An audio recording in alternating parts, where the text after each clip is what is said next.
sound speeds. And if you're in the market for Bluetooth earbuds or maybe PA speakers, then you're going to want to pay close attention to this video because there's a lot of sales that go on throughout the year. And there's a lot of things online that you want to be aware of before you buy something.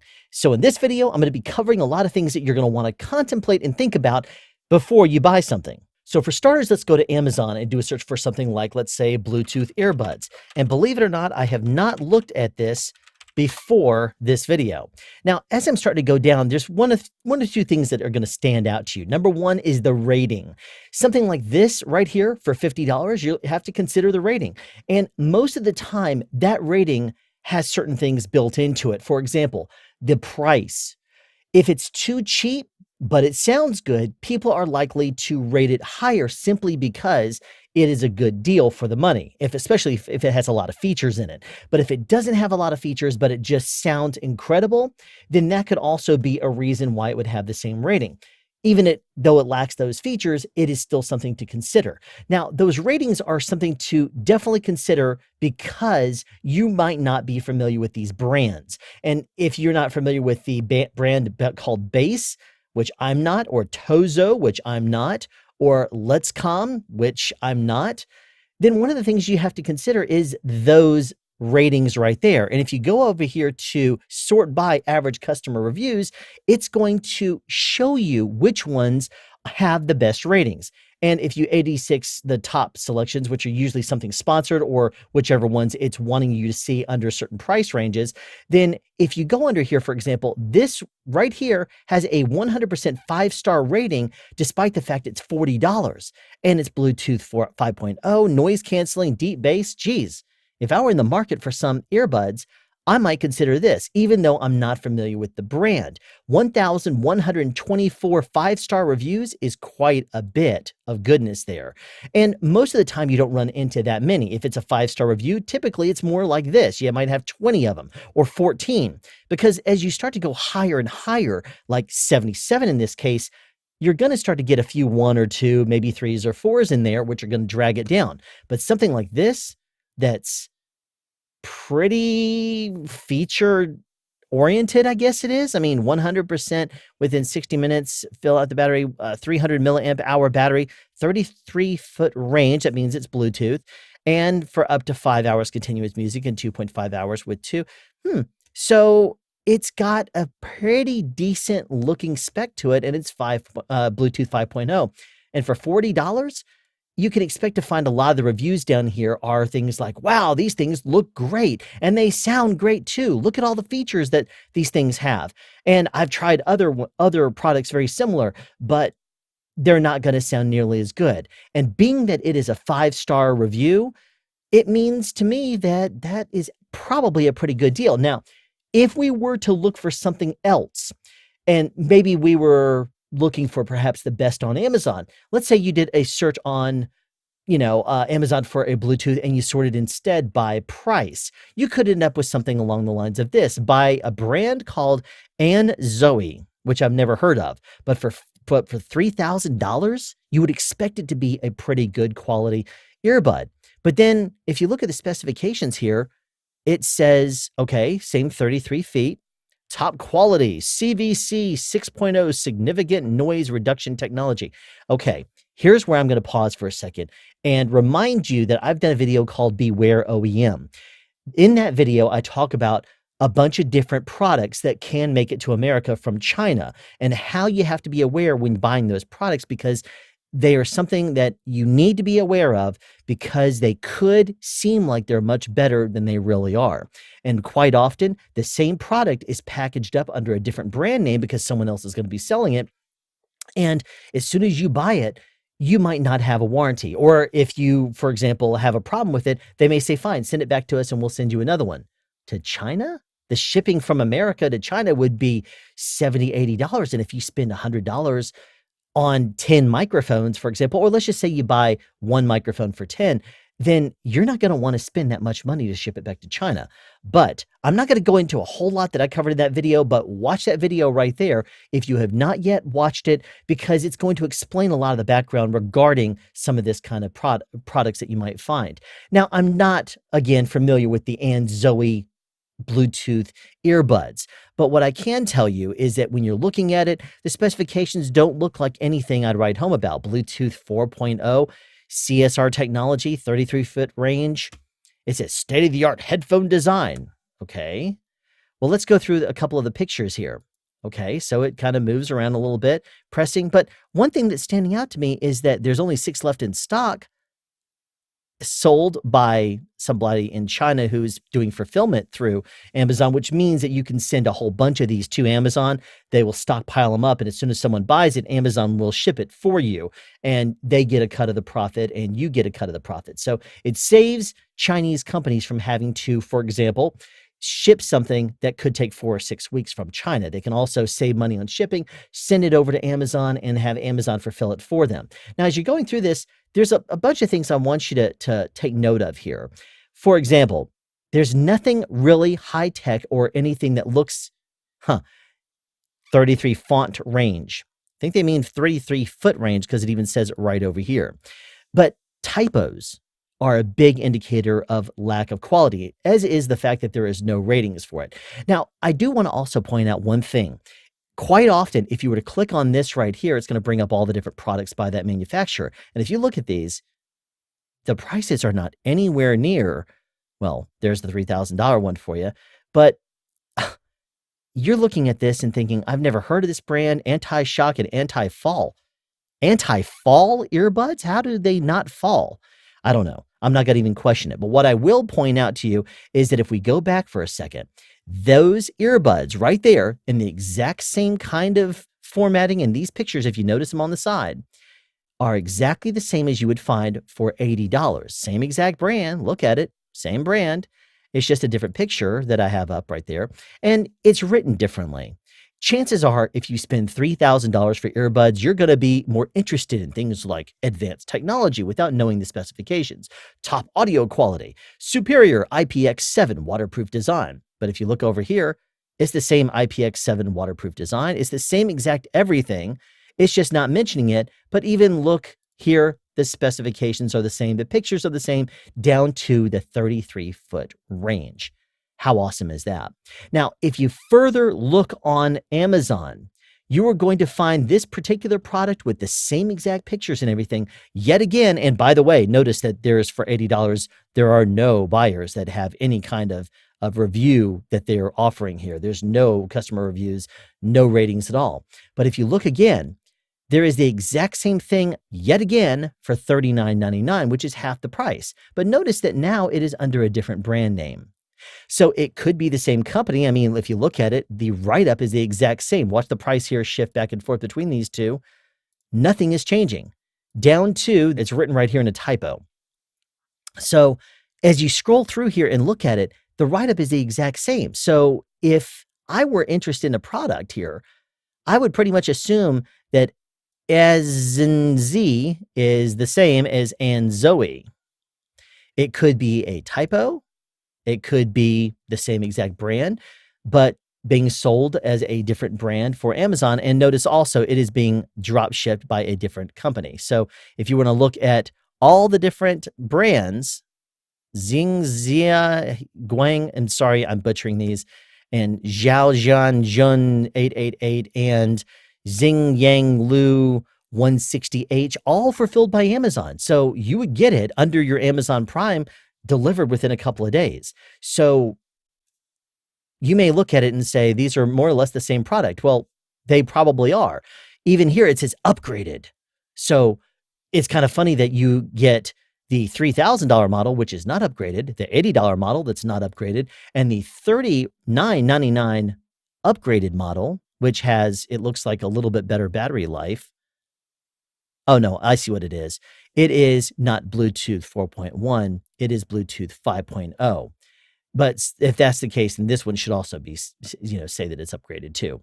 That's really, in all honesty, what it should be. But the write-up is basically the same. So if you are wanting to get something, make sure that if it's a brand you do not know and trust, that there are reviews for it. That is a big indicator. And if you question it at all, simply take whatever the model number is, which it will usually say what the model number is in here, which this one isn't, so that's a big red flag, and try plugging it into Google along with the word review after it and see what comes up.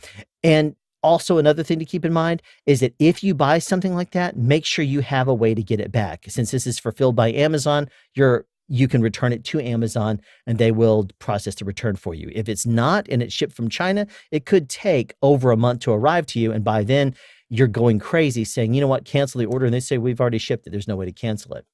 And Amazon would have their back because they would simply say down here that it was shipped from wherever and expect it in 4 to 6 weeks. So this is a couple of things for you to keep in mind regarding Bluetooth headsets.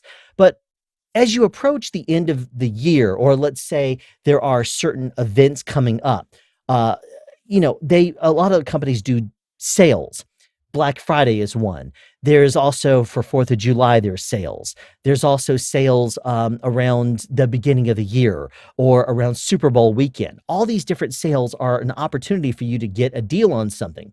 And one of the things you might be looking at, whether it's for a write-off or for using casually, or maybe because you're thinking about maybe just practicing with some loudspeakers in your home studio, would be to get some PA speakers. And I'm going to go to Fry's Electronics for this. And let's say that we are scrolling around through their PA speakers and I say, oh, okay, QFX. Wait a minute, QFX. Now there is a 3-letter professional brand called something, but it starts with a Q. And I'm just going to assume that it must be this QFX thing. Oh, there's QFX again. So I'm going to assume that this is a professional brand. Well, what you might be considering is that is QSC you're thinking about, but that is not it. It's not the professional brand that they're listing here. I mean, look at this 15-inch two-way speaker that is a QSC for $1,104 versus the wonderful QFX 15-inch speaker for $92.99. But as you scroll up and down through, you're going to find all kinds of interesting things. Like, for example, I'm going to look here at this Edison Professional 2,000-watt Bluetooth wireless PA speaker. I'm going to click on it, and we're going to go in because it's only $138.59 on clearance. So it's got to be good, right? Well, we're going to scroll through here and think, okay, 2,000 watts Bluetooth wireless PA. There's a lot of features on this bad boy for only $140. Look at all these things. Well, here's the thing to keep in mind here. You get what you pay for. This product right here, the model number is XS1000 MK2 Mark II. Sometimes the nomenclature of these brands that you're not familiar with, even though Fry's only is going to sell stuff that they can stand behind and is decent. Decent meaning sounds good for the price or is offering a good deal. Like this one comes with a stand and a microphone. For less than $140, it's not going to be a great microphone. It's not going to be a great stand. And obviously the speaker's not going to be very good either. And if you try looking at the specifications, oh, here you go. It's doing the Don LaFontaine. In a world where music has become so personal for us, headphones, MP3 players, smartphones, Edison Professional is here for all of you social people out there that want to share their music with friends. Is it just me or was that bad grammar? Because it says all of you social people out there that want to share their music with, never mind. I'm not going to even go there. It could have been right for all I know. I'm a sound guy, right?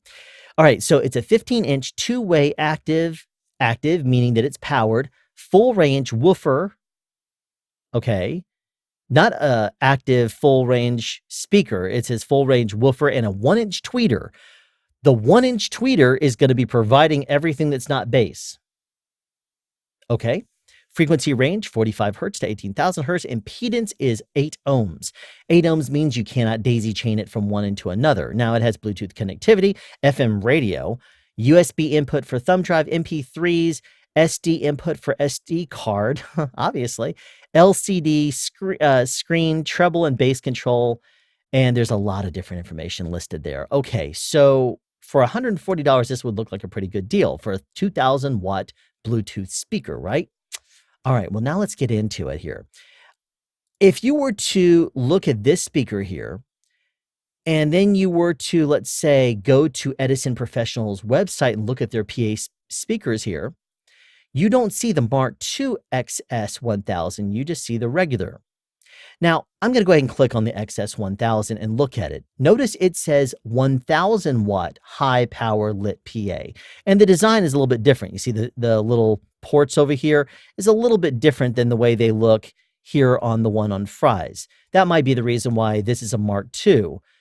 For a design reason that we don't know of, there could be a reason why they made it a little bit differently. And it could be that they just are wanting to use more plastic or less plastic or do it in more an inexpensive way. There could be a bunch of different reasons. But if I'm on this edisonprofessional.com website looking at it, there is not a Mark II. And believe me, I've searched for it, but I'm not finding it at all because it doesn't exist. It only has this XS1000 listed. And there's not very many specifications listed either. 1000 watts, LED light show dances to music. Okay, so that means it pulses to the beat of the music. 15-inch woofer, 1-inch tweeter, same kind of thing. And the same kind of thing, wired, microphone included, but it doesn't mention the stand. And notice that's where it cuts off. There is no other information here. You go under products, that's all it's listed. Under warranty, it's just going to go over the 1-year warranty that it comes with. And that's only 1-inch, 90-day for part, 1 year for labor. And it doesn't have any information regarding any kind of a manual. You can't search for it online either and expect to find it. Believe me, I've tried. The closest I got was that BJ's Wholesale Club, which is kind of like Costco or what's the other one? Sam's Club. It's very similar, and they sell the exact same speaker, but it's not quite the same price. It's a little bit different price and probably a little bit different version. But so here's what I'm going to try to do. I'm going to try to troubleshoot down here and try to get an idea a little bit of the quality of this by looking at maybe some of their other products. Like, for example, the MK2500 Mark II. 2500 watts of peak power. There, we see the word peak power. That is critical because it didn't have it listed here at all, but it says power lit PA. This one also has a power lit PA, it looks like. It's going to glow, maybe not pulsing to the beat of the music, but on the M2500 Mark II, it has very much the same kind of specs. 15-inch woofer, 2-way active range, 1-inch tweeter. Impedance, now it has 8 ohms also. All the same kind of things. It spreads it out a little bit more. And again, it doesn't give you any kind of a manual or anything. But now we see the word peak power on there.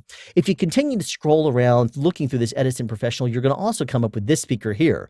Big honkin' whatever Pro 6000. Now, real quick, I'm going to back up 1 second and mention one thing about 2500 watts of peak power.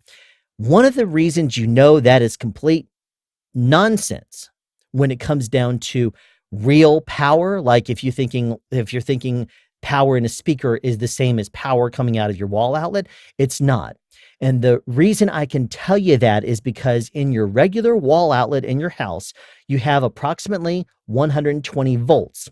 And you usually have breakers that trip at 15 amps, but they're usually rated for 20 amps. You multiply 20 by 120 and you come up with what? 2000, or 15 amps, which is what the breaker would trip at, times 120, and you're going to end up with 1500. And the reason I'm mentioning that is because those are the maximum wattage ranges that should come out of your wall. So let's just look at the 2000.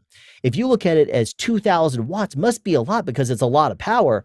That power is not going to correspond to this one little bitty speaker, and the output is not the same because 2500 watts would blow that breaker in your wall, just one speaker, and you would not be able to even drive this speaker if you were to fully crank it up all the way.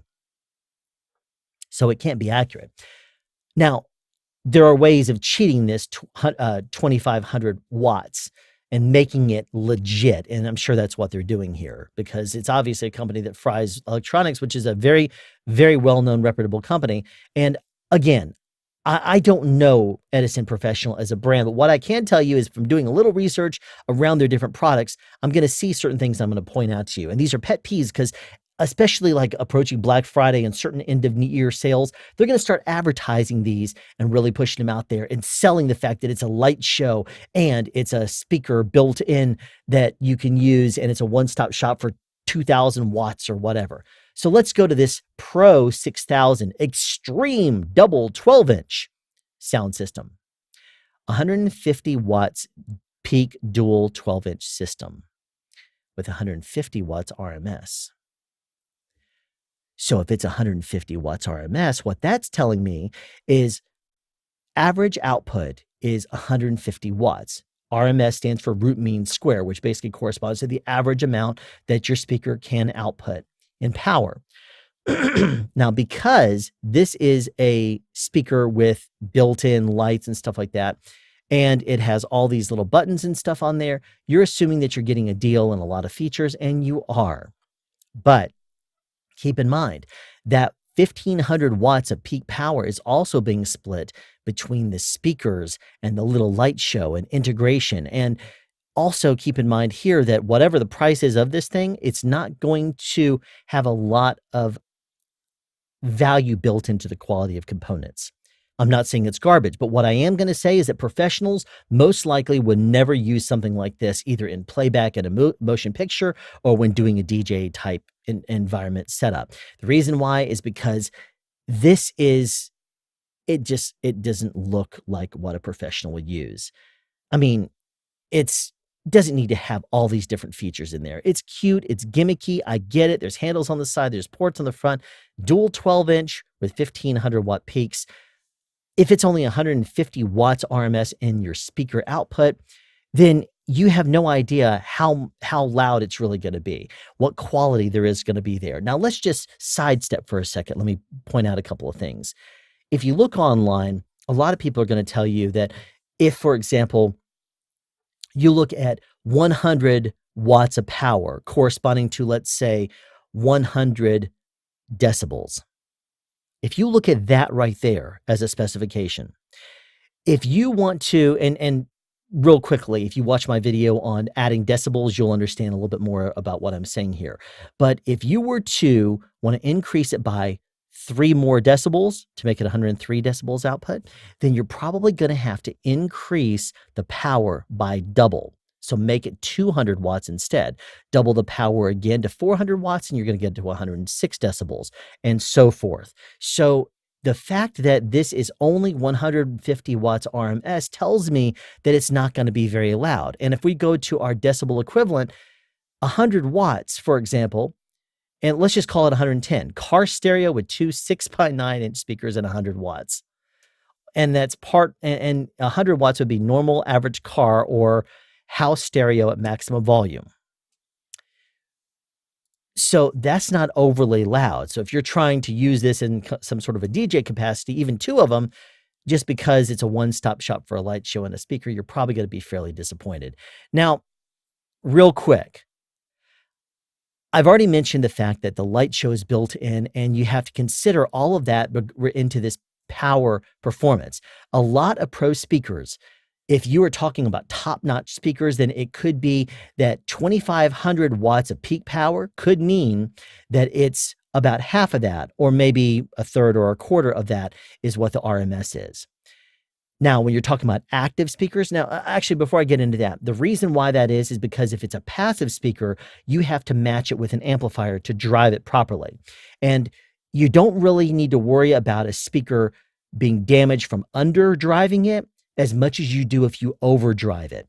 If you overdrive it and overpower it and you punch it too much, then you're going to damage it. But then on the other side, if you underdrive it with a less powerful amp, like let's just say you use a 100 watt RMS amplifier and you crank that thing all the way up and then you push the levels way up until the point where it's distorting, this speaker may be able to handle more information, but you're at that point, you're pushing too much of a level through, and it's going to start damaging the speaker just because of the nature of it. But this is an active speaker, meaning that it is powered, because it says active full range here, meaning that it has an integrated speaker, not subwoofer, and an amplifier built into it. So the speaker is powered by the integrated internal amplifier. And that is critical. That's important for you to know.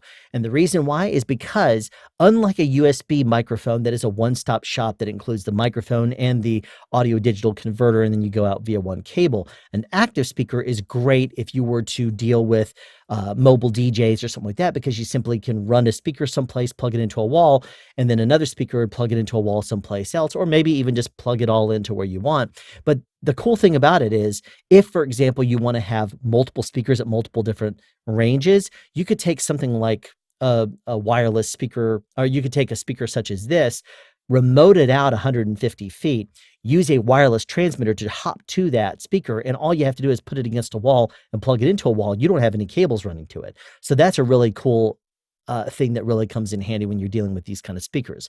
One of the reasons why you would use a passive speaker, though, would be if you were to do a permanent installation. For example, you have a nightclub, you own a bar, something like that, where you have the speakers up in the ceiling. You don't want to have to get on a ladder and check them out every time you want to change your speaker. If it's passive and you have it automatically installed in the ceiling with the cables and everything, and if it's working every single day from the components, the amplifier and everything you have on the ground, then you know that if you were to turn it on and it doesn't work one day, you're going to know straight up that the reason why is probably not the speaker. It's probably the amplifier or some component, in your system.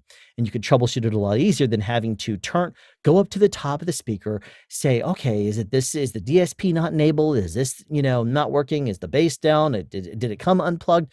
Whatever the case may be, you don't want to have to troubleshoot that if it's in the ceiling in an active speaker. So a lot of the big concerts you see, those are all passive speakers with amplifiers near your engineer or your somebody behind the stage and back, somebody who is an engineer or a roadie that is in charge of it, making sure that everything is working. But we're not really going there in this video. What we're going into is this particular speaker and the environment you would use it in.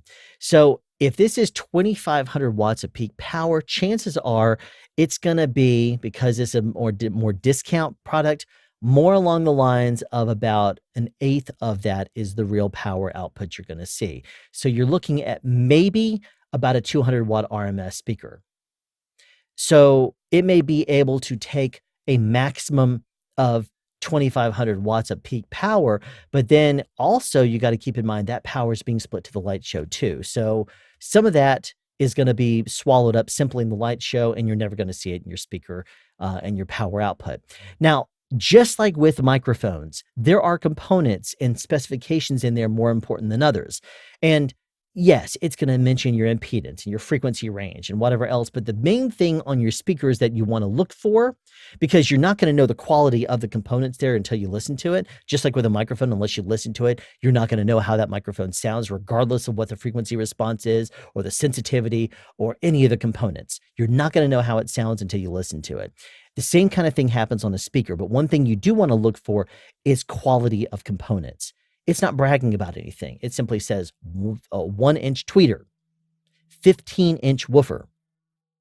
It has your speaker, power output, Bluetooth connectivity, all that kind of stuff, but it's not bragging about anything because there's probably not a lot to brag about. I mean, shooting straight with you here. If I were having a quality product, I would want to brag about the specifications. I would want to brag about as much things I could. Now, the main two components you want to look for in a speaker with regards to wanting to figure out how much of this power is going to be converted into play, because I would want to know how many of these speakers I would need to buy to fill an auditorium. If I were going to be DJing for 200 people or 400 people or 500, I would want to know how many of these I would need. Well, you only have your power, and it's not really even helpful in the format that it's giving you. And you want to know the sensitivity or the maximum SPL the microphone, the speaker can go up to. What sensitivity tells you is the amount of output the effectiveness, I should say, of that speaker in outputting sound. Same way the sensitivity is on a microphone. If it's a more sensitive microphone, it's going to be able to pull in your sound easier and better than a standard sensitivity or a low sensitivity microphone. If I have a very sensitive microphone, it's going to naturally pull in more at the same, trim levels and gain levels than a less sensitive microphone would at this exact same thing, because it's more sensitive. The same kind of thing happens with a speaker. You can have the same quality of not the same quality. I take that back. You can have the same power output of two speakers, but the one with the greater sensitivity is going to be able to output out a higher volume, maximum volume. And so let's just put it in perspective here. So let's look at our speaker again, and assuming that it is a 200-watt speaker at, let's just say, 90 decibels as a sensitivity. If you were to have a speaker that is only 100 watts, but is at 93 decibels of sensitivity, then that 93 is, because it's 3 dB higher than 90, means that it is going to be about the same volume as this 200-watt speaker at a sensitivity level of 3 dB lower, simply because the same kind of thing, adding decibels. If you add 3 dB of sensitivity, then that means you only need half the power, because it basically corresponds to twice the power output.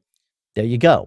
So when you're looking at something along the lines of this speaker right here, and it doesn't tell you sensitivity, that's not helpful. So I'm going to show you the difference between a speaker that is 2,500 watts, or let's just actually go back to our 1,000-watt speaker here for a second. Even though the one that Fry's is selling is 2,000 watts, I guess that's what the Mark II is. We're going to look and compare it to a 1,000-watt professional speaker, like what you would see in the film industry or being used by playback people on big shows. Same manufacturer that makes microphones. EV ZLX 15P, powered loudspeaker here.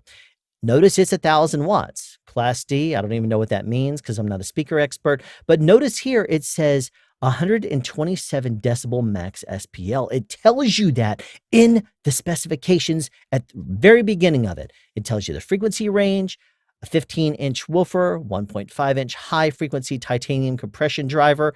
I don't even know what that means, but it sounds awesome. And because this is only a 38-pound speaker, you know that because it has handles all over this thing, it is going to, like, there's a handle on the bottom, there's handles on the sides, and that's a comparison of, the 12-inch model. See, there's one on the side, there's handles all over this thing, and you can set it up as a wedge, or you could set it up on a speaker stand, or whatever you want to do. There's all these different configurations you have. And if you look at it here, it has different components. And just to give you a heads up, it also has a DSP, a digital signal processor, built in. So it's a very high quality speaker that you're not going to find inexpensive. As a matter of fact, it's, selling around $350. That's the 12-inch model. I'll tell you this, it's usually around $400 if you catch a good deal on it, or usually around $450 or $500 standard. But this model right here of a powered speaker, when you look at the specifications, it's bragging about it. It's 1,000 watts. It tells you the coverage area, horizontal and vertical. It's going to tell you about the details. The enclosure, now you may look at that and say, polypropylene, really? It's not going to be metal or something like that? It doesn't need to be. If you've ever heard this if you've ever heard the speaker, it sounds great. And the shipping weight here, because it comes, packaged up nicely, that based on the specifications here, 127 decibels maximum SPL is pretty considerably loud, considering that drums at the moment of striking is 125 decibels and 130 decibels typical professional DJ system. And this is one speaker. Double the speakers, and what do you have? So yeah, 2 speakers, and not even with the subs, and you already have a pretty good deal there. And as you scroll down here, another thing you're going to see is that there are a lot of downloads you can get. Brochures, catalog, the regulatory certification, drawings of it, engineer spec sheet, and manuals. In different languages. Geez, and I've already pulled the manual, for example. You have all the information here. And if you scroll down, there is so much information in here about what to use and how to use it, and the DSP, and what to turn it on, and how to connect up everything. And it even has all the specifications down below. And this is the ZLX 15P. So where is the specifications for that? Anyway, it's in there. It talks all about it. It talks and it shows a relatively flat frequency response for a speaker that is a powered speaker like what you would have. And notice it does a pretty good job of boosting through the bass up to about 1,000. Then it goes more natural and level. This is, the sensitivity right here, and it's right around 95 decibels for most of the time. It drops down to maybe as low as 92 or so in, above 1,000 up until about 8,000 or 9,000, it looks like. And then it's going to go back up. Actually, this is probably closer to a 7. But this is a very good sounding speaker. And there is no comparison of this speaker right here, even though it is only 3 times the price of the one being sold at Fry's. And again, Fry's, like I said, I've not heard this speaker, but this Edison Professional doesn't have the same reputation as Electro Voice, does it? I mean, there's probably a reason for that. I'm not going to dive in and really try to figure out exactly why that is.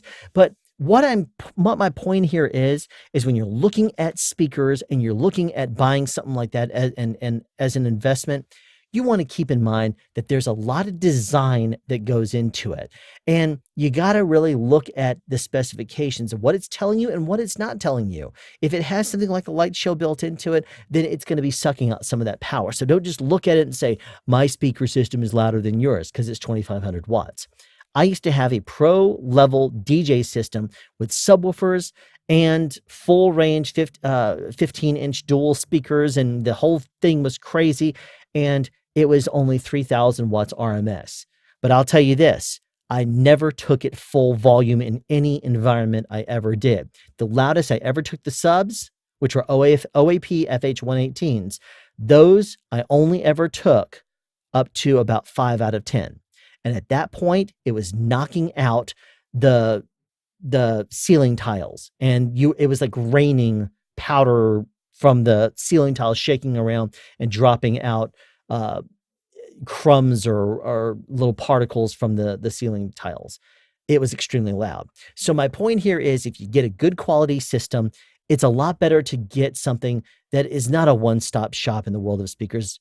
What do you know? Just like a USB mic, because the quality is not going to really match there. So hopefully this helps you if you're looking at getting something like a loudspeaker system for your own PA speaker endeavors or your own DJing or what have you. Thank you for watching this episode of Sound Speeds. I know it went kind of long, and I do apologize about that, but be sure to tune in the future for more educational on the computer or whatever sound advice. Have a question you'd like answered or want to add something? Be sure to write it in the comment section down below. You can also make a suggestion for future topics of discussion. Again, comment section down below, or you can email me at soundspeeds@yahoo.com. Be sure to subscribe and turn on notifications so you won't miss out on future sound advice.